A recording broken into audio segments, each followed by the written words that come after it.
یہ چیپا ہے، چیپا کے فراڈ میں بتا دوں آپ کو. یہ رمضان کے مہینے میں عیدی کو کچھ پیسے دینا چاہ رہا تھا، میں نے سرچ کیا تو یہ ڈونیٹ ناؤ عیدی لکھا ہوا ہے، یہ ٹھیک ہے شروع میں ادھر. تو یہ میں دیکھا تو میں نے اس کو آگے دیکھا، میں کہا یہ بندے کی تصویر کیوں لگی ہے. میں نے کھولا تو اس کی ویب سائٹ کھل گئی اور یہ چیپے کی، اور چیپا عیدی کے نام پہ پیسے لوٹ رہا ہے.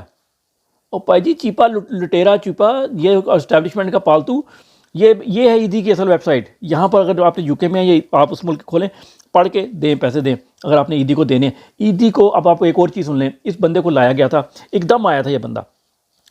عید پہلے آپ دیکھتے ہیں عیدی کی ساری ایمبولینسیں ہوتی تھیں، ہر جہاں بھی کوئی ایمرجنسی ہوگی، دھماکہ یا خاص طور کے اوپر ہاسپٹل آپ لوگوں کو پتہ ہونا چاہیے، وہ پوائنٹ ہوتا ہے جہاں پر کوئی بھی کرائم ہوتا ہے نا ملک میں، قتل، لڑائی جھگڑا کچھ بھی، اس کا وکٹم یا جس کے اوپر ہوتا ہے وہ ادھر آتا ہے. ٹھیک ہے، لاش آتی ہے، کچھ بھی آتا ہے. تو اس کو چھپانے کا طریقہ کار کیا ہے؟ عیدی تو رجسٹر کرتا تھا، یہ اس کے ساتھ یہ ہوا، اس کے ساتھ یہ ہوا، غسل دیتے ہوئے سب کچھ کرتے ہوئے کہ تشدد کے نشان تھے وہ وہاں پر اس بندے کو بٹھایا گیا. اور یہ فراڈیا عیدی کے نام پہ اشتہار چلا رہا ہے، اور سپانسرڈ تھا، وہ سب سے اوپر آتا ہے گوگل میں. سپانسرڈ جو ہوتے ہیں نا وہ اوپر آتی ہے سرچ. یہ سپانسر پیسے دے کے لوگوں کو عیدی کے نام پہ پیسے لوٹ رہا ہے، اس کا نوٹس لیں، یہ بڑا فراڈیا بندہ ہے.